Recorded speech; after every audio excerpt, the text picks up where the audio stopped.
நீங்கள் பார்த்துக் கொண்டிருப்பது உங்கள் விஜய்.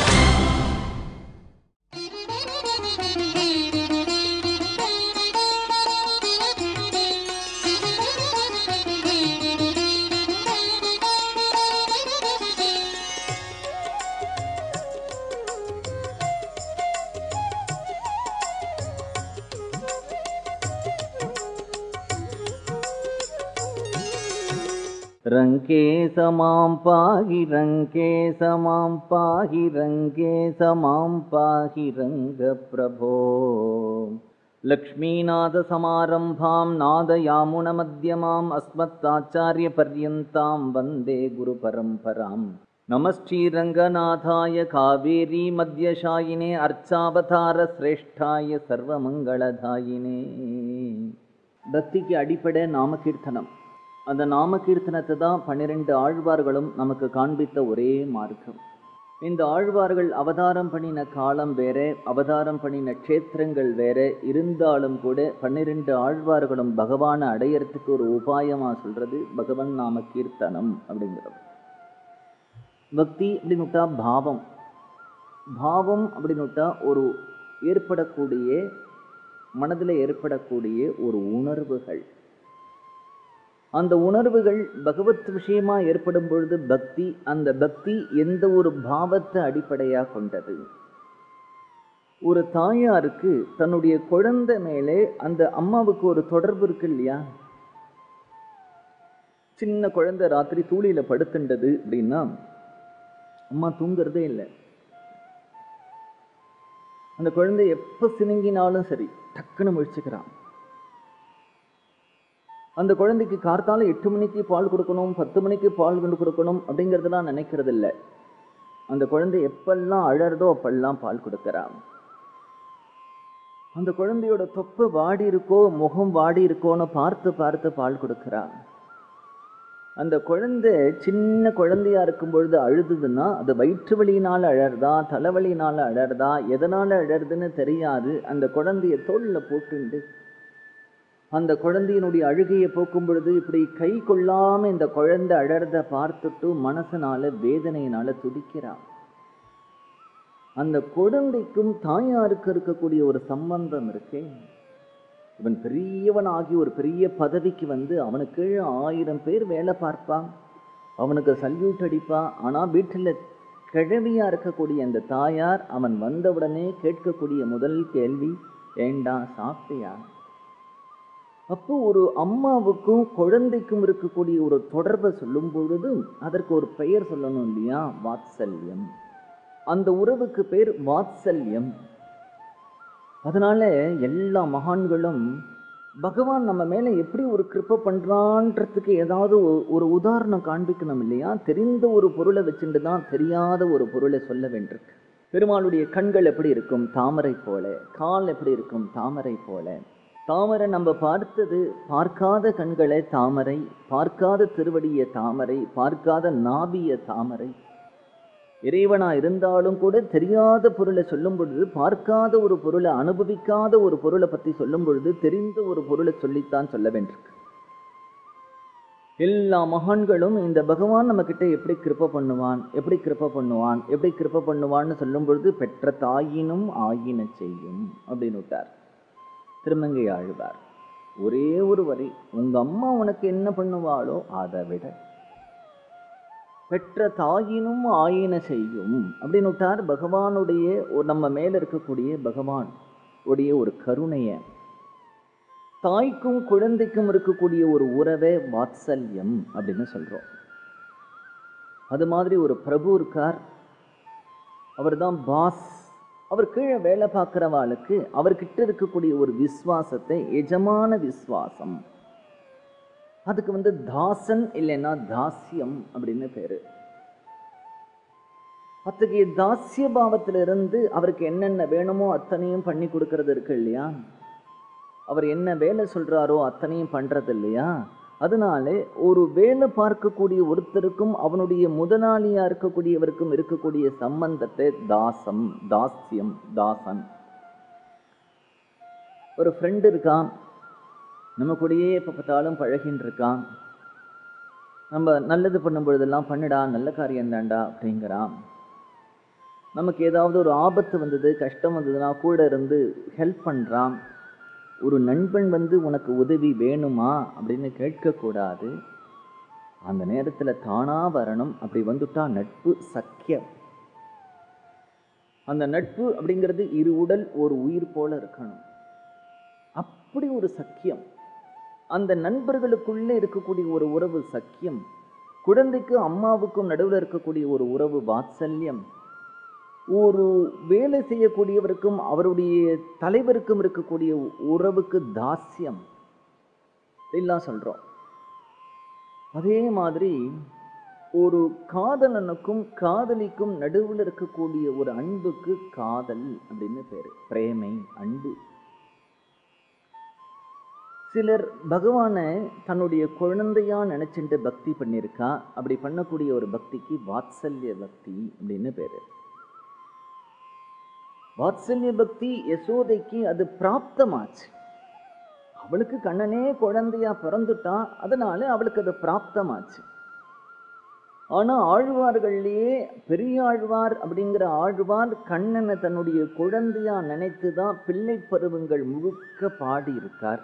திருக்கோஷ்டியூர் அப்படிங்கிற ஊர்ல இருக்கக்கூடிய சௌமிய நாராயணன் அப்படிங்கிற பெருமாள் அந்த திருக்கோஷ்டியூரை தான் அவர் கண்ணன் பிறந்த இடமாகவே சொல்றார், கோகுலமாகவே.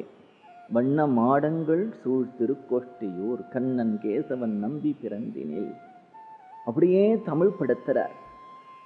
அங்க பாகவதத்துல ஹரித்ராச்சூர்ண தைலாத்பிகி அப்படின்னு வருது. எண்ணெய் சுண்ணம் எதிரெதிர் தூவிட அப்படிங்கிறார். அவர்கள் கையில வந்து அப்படி வேகமா சித்ராம்பராகாபதி சிகாச்சுத மால்ய வருஷா நந்தாலயம்.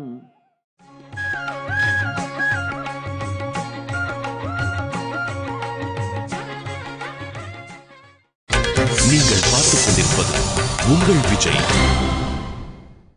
சித்ராம்பராகனா இந்த கோபிகைகள்லாம், அம்பரம்னா துணி, பலவிதமான சித்திரங்கள் வரைந்த ஆடைகள் போட்டிருந்த அவர்கள் தலையில் இருக்கக்கூடிய கூந்தலில் இருக்கக்கூடிய அந்த புஷ்பங்கள்லாம் பத்தி சிகாச்சுத மால்ய வருஷா நந்தாலயம். அந்த நந்தகோபனுடைய வீட்டை தேடிண்டு ஓடினா அப்படின்னு ஆழ்வார் அங்க சுகபிரம்மம் சொன்னதே இங்கு அழகா ஓடுவார் விழுவார் உகந்து ஆளிப்பார். அப்படியே ஆழ்வார் பாகவதத்தினுடைய அந்த கிருஷ்ணனுடைய பால்யத்தை, குழந்தை பருவத்தை அப்படி தமிழ்ல கொடுக்கிறார். பெரியாழ்வார் கண்ணனை தன்னுடைய குழந்தையா நினைத்து பக்தி பண்ணினார். அது மாதிரி பகவான்கிட்ட நண்பன் மாதிரி பக்தி பண்றவர்கள் உண்டு. அர்ஜுனன் பகவானு சகா. அர்ஜுனனுக்கு ஏன் கிருஷ்ணன் தேரோட்டத்துக்கு வந்தான், ஏன் அவனுக்கு பார்த்த சாரதிங்கிற பேரு வந்தது, ஏன் அப்படின்னுட்டா அர்ஜுனன் நண்பன். நண்பனுக்கு நண்பன் சகாயம் பண்றதும் தேர் ஓட்டுறதும் சகஜம் தானே. அர்ஜுனனுக்கும் பகவானுக்கும் என்ன உறவுன்னு பார்த்தா நட்புங்கிற உறவு. நண்பர்கள் இதற்குள்ள சகஜம். அதனாலே கிருஷ்ணனும் அர்ஜுனனும் சேர்ந்து சாப்பிடுவா, சேர்ந்து படுத்துப்பா, சேர்ந்து நடந்து போகுவா, பல விஷயங்களை சேர்ந்து பேசுவா. அத்தகைய நட்பு அவர்களுக்குள்ள திருடமா இருந்தது. அத்தகைய பாவத்துக்கு நட்பு. அனுமான் ராமருக்கு சேவை பண்ணினாரே, தாஸ்யம். ஒரு தாசனா இருந்து அவர் என்ன வேலை சொல்றாரோ அத்தனை வேலையையும் அழகா யோசித்து அந்த வேலை கெட்டு போகாதபடி அந்த வேலையை அழகா பண்றார். நீ சீத்தையை போய் இருக்காளா, எப்படி இருக்கா பார்த்துண்டவா அப்படின்ன உடனே இங்கிருந்து கிளம்பி போனதிலிருந்து ஹனுமாரை பத்தி சொல்லும்போது புத்தி பலம் யசஸ் தைரியம் எல்லாம் சொல்லுவோம். எல்லாம் ஹனுமார்ட்ட இருக்கிறத பார்க்கிறோம். அவ்வளவு அறிவுடையவரா இருக்கார். யுக்தி இருக்கு, தைரியம் இருக்கு, பலம் இருக்கு. எந்தெந்த நேரத்துல என்னென்ன காரியத்தை பண்ணணும். அங்கிருந்து சீத்தையை பார்க்கும் பொழுது நாம போய் டக்குன்னு முன்னாடி நின்னா அவ பயப்படுவாங்கிறதுனால ராமச்சரித்திரத்தை சொல்றார். ராவணன் வந்து சீத்தையோட பேசிட்டு இருக்கும்போது ஒளிந்திருந்து என்னன்னு கேட்கிறார். ராவணனுடைய பலம் என்னன்னு தெரிந்துக்கணுங்கிறதுக்காக எப்படியாவது அவனுடைய சபைக்குள்ள போறார். இப்படியே பார்த்தா அந்த ஒரு தாஸ்யம் பண்றவர் எப்படி இருக்கணும் அப்படின்னுட்டா ஹனுமார். வாத்சல்ய பாவம், தாஸ்ய பாவம், சக்கிய பாவம். அது மாதிரியா சில மகான்கள் என்ன பண்ணுவானா, அப்படியே கண்ணை மூடிண்டு ஹிருதயத்தில் அந்த பரமாத்மா இருக்கிறத அப்படியே தியானம் பண்ணுவா. அப்படி தியானம் பண்ணக்கூடிய பாவத்துக்கு சாந்த பாவம் அப்படின்னு பேரு. சாந்தமாக ஹிருதயத்தில் அப்படி பரமாத்மாவை அப்படியே தியானம் பண்ணுறது. அது மாதிரியே பகவானை காதலனாகவும் தன்னை காதலியாகவும் கொண்ட ஒரு பாவத்துக்கு நாயகா நாயகி பாவம் அப்படின்னு பேரு, பிரேம பக்தி. இத்தகைய பிரேம பக்தியை நம்ம கோபிகைகள்கிட்ட பார்த்தோம். பாகவதத்துல மீராங்கிற பக்தே அத்தகைய ஒரு பாவத்துல பக்தி பண்ணின ஒரு அழகை பார்த்தோம். ஆண்டாளுடைய அத்தனை பாசுரங்களும் இந்த நாயகா நாயகி பாவத்தை ஒட்டி அதை பற்றி தான் அத்தனை நாய்ச்சியார் திருமொழி முழுக்க இருக்கிறத நம்ம பார்க்கிறோம். அழகான பாசுரங்கள். ஆண்டாளாவது ஒரு பெண் பிள்ளை, ஆனால் நம்மாழ்வார், திருமங்கை ஆழ்வார் போன்றவர்கள் எல்லாம் கூட இந்த ஒரு ஸ்ருங்கார பாவத்தை பற்றி பெருமாள்கிட்ட அவர்கள் பக்தி பண்றா அப்படிங்கிறது தான் ஆச்சரியம்.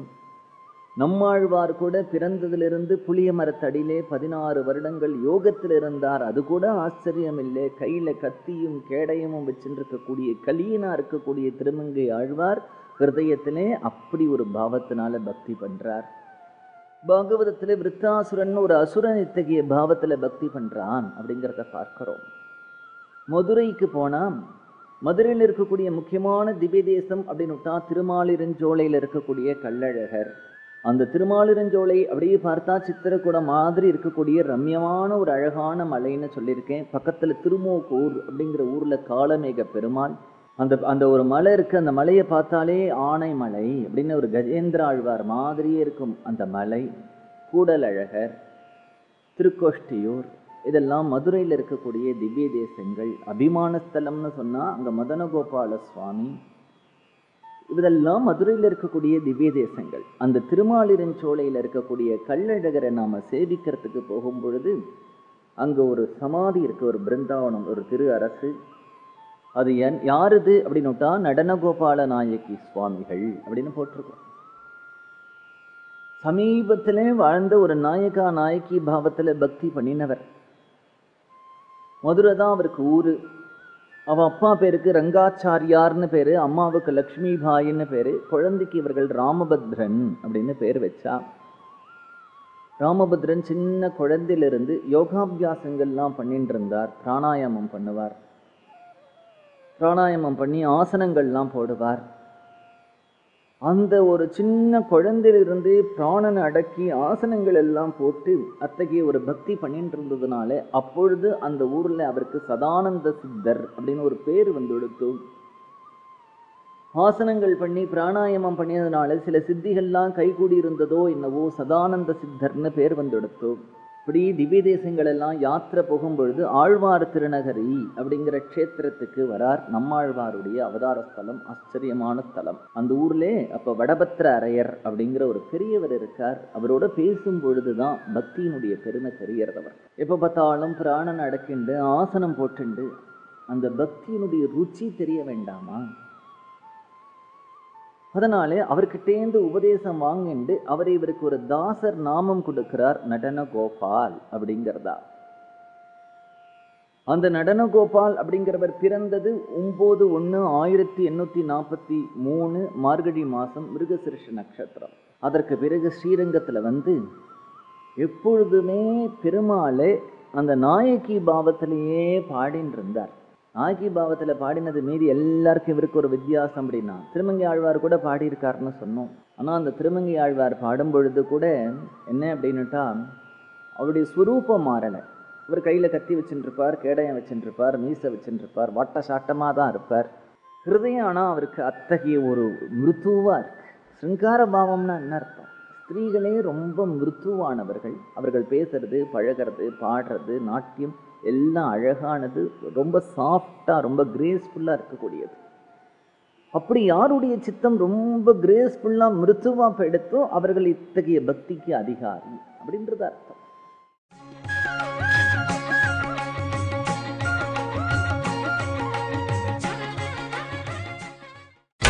நீங்கள் பார்த்துக் கொண்டிருப்பது உங்கள் விஜய். ஒரு குழந்தைய கொஞ்சிற மாதிரி பகவானை கொஞ்சி ஏதோ பகவானுக்கு இத்தனை பூஜை பண்ணணும், இத்தனை நிவேதனம் பண்ணணும் அப்படிங்கிறது இல்லாம கொஞ்சி நீ எவ்வளவு அழகு, நீ எவ்வளவு பார்க்கறதுக்கு எப்படி இருக்க, எப்படி லீல பண்ணினேன் அப்படின்னு அவனை நினைச்சு திருமங்கை ஆழ்வாரும் தன்னுடைய சுரூபத்தை மாற்றிக்கல. நம்ம ஆழ்வாரும் யோக தசையில் அப்படிதான் இருந்தார். மீரா, ஆண்டாள் போன்றவர்கள் எல்லாம் பெண் பிள்ளைகளாகவே பிறந்து விட்டார்கள். அது மாதிரி விருத்ராசுரன் கூட அப்படிதான் இருந்தான். ஆனால் இவருக்கு ஒரு ஆச்சரியம் என்ன அப்படின்னுட்டா, இவர் எப்பொழுதுமே தலையில் ஒரு கொண்டை,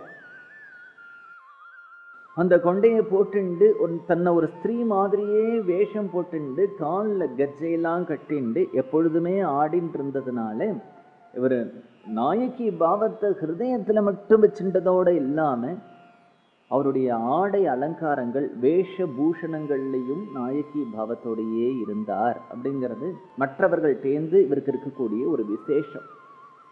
அம்மா அப்பா ராமபத்ரன்னு பெயர் வச்சா, ஆழ்வார் திருநகரி அப்படிங்கிற க்ஷேத்திரத்தில் போய் வடபத்திர அடையர் அப்படிங்கிறவர் நடனகோபால் அப்படிங்கிற பெயர் வச்சார்.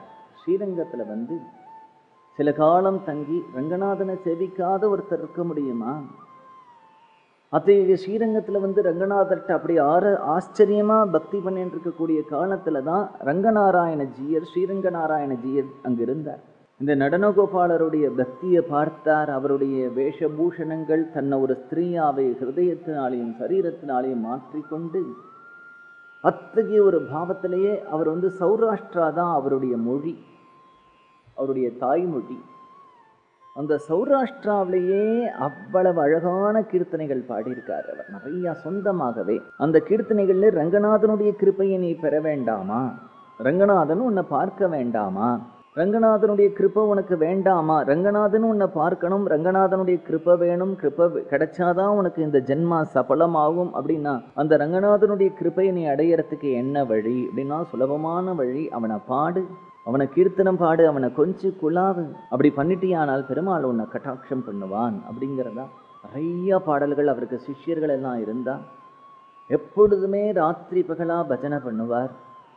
அதே சமயத்தில் என்ன பண்ணினார் அப்படின்னா, தான் இத்தனாம் தேதி சித்தியாக போகிறேன் அப்படிங்கிறதையும் தெரிவிச்சிட்டார். முன்னாடியே தெரிவித்ததோட மட்டும் இல்லாமல் தன்னுடைய திரு அரசு அப்படிங்கிறது எங்கே அமையணும் அப்படிங்கிற இடத்தையும் தீர்மானம் பண்ணினார். அந்த இடம்தான் இந்த திருமாலிருஞ்சோலை கள்ளழகர் போடுறதுக்கான ஒரு வழி. அந்த வழியில் தான் இருக்குது. நம்ம எப்படி போனால் இந்த பக்கமாக போகும்பொழுது இடது கை பக்கத்தில் பெரிய அந்த சுவாமியோட திருவரசை நம்ம பார்க்கலாம். அந்த இடத்துல என்ன இவருக்கு ஒரு ஆச்சரியம் அப்படின்னுட்டா, மற்றவர்கள்ட்ட இல்லாத ஒரு வித்தியாசம். இவர் பிறந்தது 9/1/1843, சித்தியானது 8/1/1914, ஒரே தேதி. பகவான் அவர் கடைசியா அந்த சௌராஷ்டிர பாஷையில அவர் பாடின கீர்த்தனை என்ன அப்படின்னுட்டா, அதோ பெருமாள் கருட வாகனத்திலே வரான் என்னை அழைச்சிட்டு போறதுக்கு, உங்க கண்களில் தெரியலையா அப்படிங்கிறது தான் அவருடைய கடைசி கீர்த்தனை. ஹரி வந்துட்டானதோ, கருட வாகனத்தில் வரான், என்னை கூட்டிட்டு போகிறதுக்கு வரான், உங்கள் கண்களுக்கு தெரியலையான்னு கீர்த்தனை பாடினார். அவர் சித்தியான அன்னைக்கு மார்கழி மாதமாக இருக்கிறதுனால வைகுண்ட ஏகாதசி. மறுநாள் அவரை திருவரசு பண்ணினது மிருகசிரிஷம். அவர் பிறந்த நட்சத்திரமும் சித்தியான நட்சத்திரமும் ஆங்கில தேதியும் 1, மாதம் 1. அதுதான் விசேஷம். அவர் உபயோகப்படுத்தின அந்த ஜால்ரா, அவர் காலில் கட்டின்ற கஜ்ஜை, அந்த நாயகி பாவத்தில் அவர் பண்ணின்ற ஆடை அலங்காரங்கள் எல்லாமே இன்றைக்கும் அவருடைய திரு அரசில் எல்லாம் பக்தர்கள் தரிசனம் பண்ணுற மாதிரி வச்சிருக்கான். இந்த நடனகோபாலரும் நம்முடைய ரங்கநாதன்கிட்ட தான் நடனகோபால நாயகி ஆனார். அப்படிங்கிறது தான் இவருக்கு இருக்கக்கூடிய ஒரு விசேஷம்.